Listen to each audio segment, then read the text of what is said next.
Kemungkinan Faktor yang bisa vertebra. terjadi fraktur itu daerah cervical dan daerah lumbar, tulang lumbar ya, dengan berbagai macam yang kita akan praktekkan adalah yang disertai dengan kelainan neurologis. Kalau tanpa kelainan neurologis, pasiennya biasanya langsung diimobilisasi dengan korset atau ortose, kemudian pulang. Ya, kalau dengan kelainan neurologis itu pasiennya bed rest. Saya kan sudah pernah cerita tuh, setiap pada saat masuk rumah sakit ada masa yang disebut apa? Pasca vertebra. Pasca trauma vertebra. Spinal shock. Bapaknya apa? Spinal shock. Ya, spinal shock apa? Fase akut. Hah? Fase akut. Fase akut ya. Terus ditandai dengan apa? Spinal shock itu masa akut, ditandai dengan Saya kan pinggang ke bawah kalau lumbar, kalau cervical mungkin keempat-empatnya. Jadi aktivitas motorisnya hilang, sensorisnya hilang, otonomnya juga hilang. Ya, jadi semuanya lumpuh.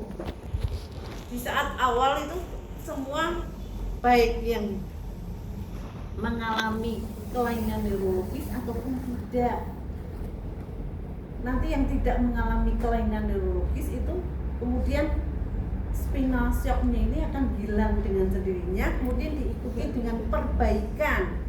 Tapi yang mengalami kelainan neurologis itu kemudian menjadi menetap, kemudian terjadi peradangan pada daerah vertebra itu, ya, sehingga kemudian akan memicu untuk terjadinya spinal shock.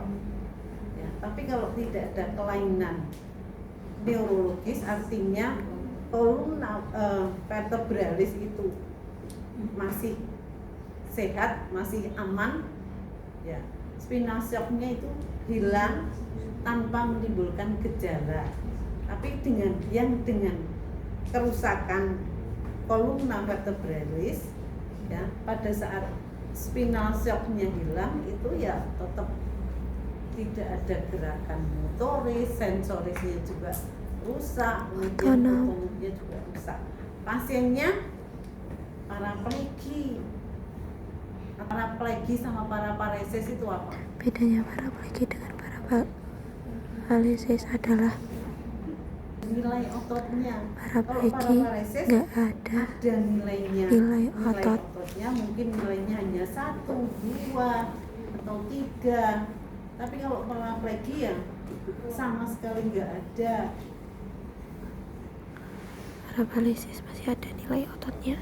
Jelas ya? Ini saya kelainan neurologis. Berarti Fraktur vertebra. paraplegi. Ya, ada stadium imobilisasi, karena kalau terjadi kelainan neurologis, imobilisasinya adalah apa? Bed rest. Tapi kalau tidak mengalami kelainan neurologis, dia korset kemudian kurang karena semuanya bisa bergerak. Kalau yang bed rest, otomatis pasien kan pinggang ke bawah kan nggak bisa bergerak, ya, sehingga satu, berpotensi untuk bronkopneumonia. Kemarin kan sudah saya jelaskan, tidak? Yang potensinya Belum. Terus Naila, saya sudah mengirimkan ini apa belum? Sudah kan? PPT-nya kan sudah toh. Coba dibuka PPT-mu. Fraktur vertebra. Contohnya untuk fraktur lumbar, ya, dengan kelainan neurologis. Tadi kita bedakan menjadi 2 stadium. Satu, stadium imobilisasi.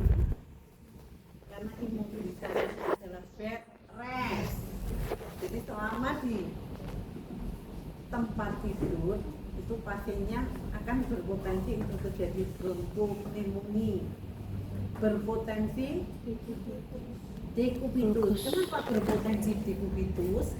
Karena posisinya cenderung posisi dia bisanya kan hanya diam. Ya kalau terlentang ya terlentang terus, nggak akan bisa berubah. Ya. Kenapa kok bisa memicu dekubitus? Ya karena dengan posisi seperti ini bagian-bagian tertentu itu kan selalu mengalami penekanan. Sedangkan yang membuat dekubitusnya mudah muncul karena terjadi kelainan neurologis. Pasien itu tidak bisa merasakan. Kalau orang sehat berbaring mesti tidak akan diam, mesti pakai gerak-gerak, ya karena merasa tidak nyaman. Kalau berbaring terus seperti ini mesti bagian punggung sini kan panas, mereka akan cenderung bergerak. Kalau pasien paraplegi kan tidak mungkin bergerak, ya, sehingga mudah terjadi dekubitus, terutama ini di tumit, ya dia kan akan seperti ini.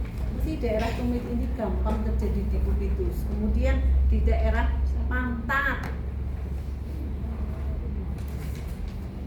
ya. Selain itu, Skapula. berpotensi juga untuk kaku semua sendi-sendi anggota gerak bawah. Kenapa demikian? Karena tidak bergerak, sudah tidak ada gerakan volunter. Tidak bisa pasiennya menggerakkan, lumpuh, ya. Sehingga fisioterapis berkewajiban untuk satu, melakukan latihan deep breathing untuk mengurangi potensi bronkopneumonia. Kalau posisinya seperti ini terus berbaring, otomatis parunya, jaringan paru kan menetap dalam posisi seperti itu. Mesti pada daerah basal paru itu akan, karena tidak pernah bergerak, ya, gampang terjadi peradangan. Sehingga salah satu upaya untuk mengurangi itu latihan deep breathing, panjang, Deep breathing. dalam, ya. Kemudian nanti lewat hidung dihembuskan lewat mulut. Tarik nafas, hembus, terus, ya. Tarik nafas, kuat, hembus.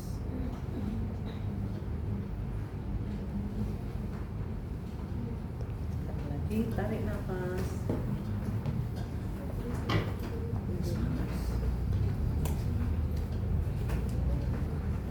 Selain deep breathing, kita bisa berikan latihan berubah posisi. Merubah posisi. Kemudian Pakai fisioterapisnya, guling. ya, sekarang kita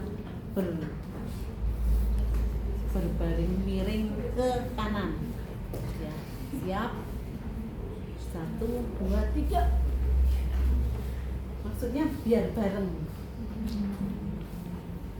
Kalau pakai ini kan berarti kita bisa menempelkan badan kita, kemudian menarik ke badan. Ya. Posisi seperti ini dipertahankan selama 2 jam.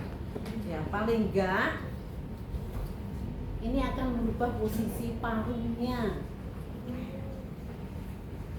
Ya, ini juga bisa untuk mengurangi resiko dekubitus. Ya, tapi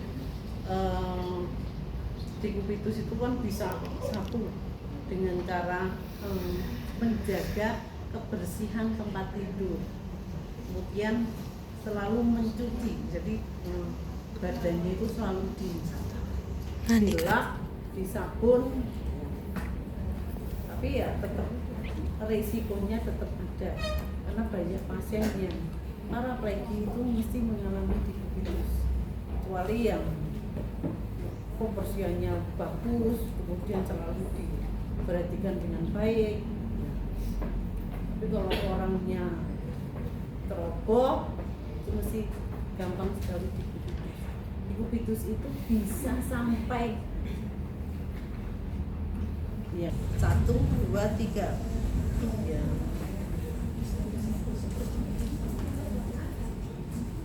Fisioterapis harus melakukan pasimomen ya. Pasimomen yang dilakukan Mencegah kaku sendi. hanya 3 kali gerakan tapi dilakukan setiap hari itu bisa mencegah X bawah. kekakuan sendi ya. Ini bisa dengan cara ini kita gerakan dulu sampai penuh. Kaki yang sebelah agak difleksikan, Supaya yang diganjel melengkung pakai ini, itu guling. jadi ini sampai penuh ya. Yang satunya dipasif. Kemudian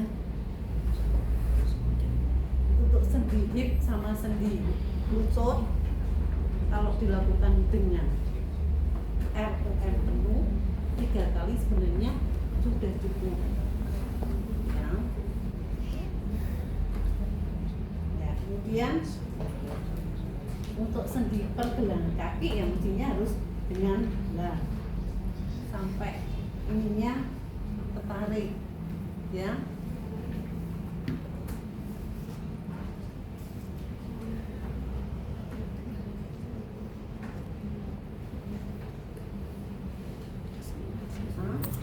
Lakukan juga di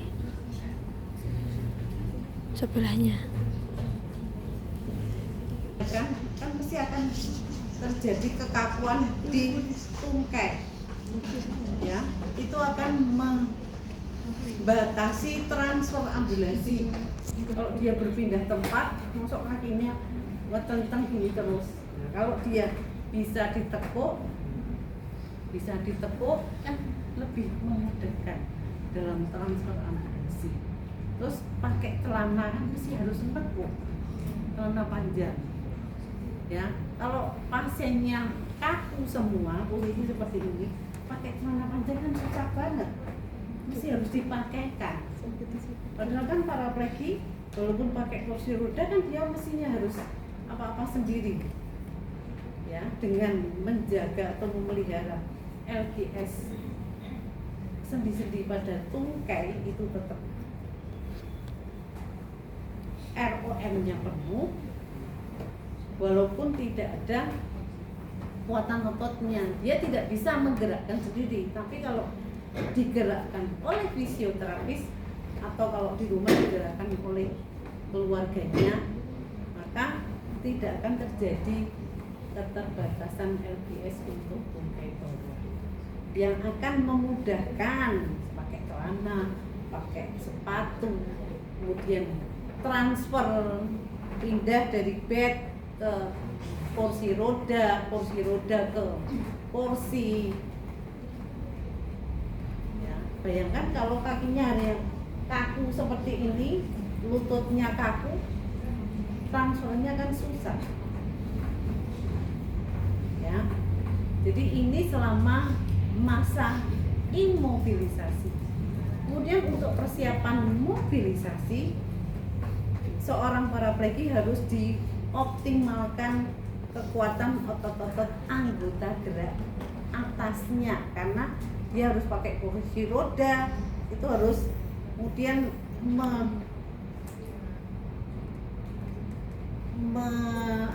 memindah kekuatan tungkai ke anggota gerak atas ya. Jadi pada saat stadium imobilisasi ini pasiennya bisa diberikan latihan untuk menambah kekuatan otot-otot lengan. Misalnya ini Bisa itu barbel. mengangkat barbel ya. Coba sekarang ditekuk sikunya ya, luruskan seperti ini, terus semakin lama mesti ditambah bebannya sampai benar-benar tambah kuat. Paling bagus adalah dengan permainan seperti yang saya ceritakan, pasiennya suruh main basket, main badminton, Tangkap bola. ya, tapi sebenarnya selama masih imobilisasi itu cukup pakai barbel begini ya, berikan latihan Setelah 3 untuk bulan fase mobilisasi. duduk ya. Biasanya saya cerita mau pakai tali, terus pasiennya mesti pakai tali kemudian duduk. Nah, sebenarnya sih bisa juga dengan coba ya. Kemudian ini ya. Terus ngangkat angkat pakai 2 tangan. Oh ya, susah. Ini ya. Ya, turun, angkat, turun. Ya. Kakak nanti. Zaman dulu mungkin di lab itu masih ada, jadi kayu yang dipegang untuk sini sehingga dia mengangkat pantatnya bisa tinggi. 2 kayu, jadi untuk penopang, untuk rangkaian mengangkat pantat ya. Semakin lama semakin tinggi, semakin kuat. Kemudian pada masa mobilisasi ini, tadi latihan mulai dari bed ini, terus nanti latihan berdiri, seperti saya sampaikan, dipasang back slap untuk tungkainya, tungkai kanan maupun kiri semuanya dipasang back slap. Kemudian latihan jalan di paralel bar. Tujuannya adalah untuk pasiennya kan nggak mungkin jalan lagi, tapi untuk mencegah osteoporosis pada tulang-tulang panjangnya. Kemudian latihan pakai kursi roda sudah, kemudian pasiennya pulang ya, karena pasien paraplegia harapannya ya hidup dengan kursi roda.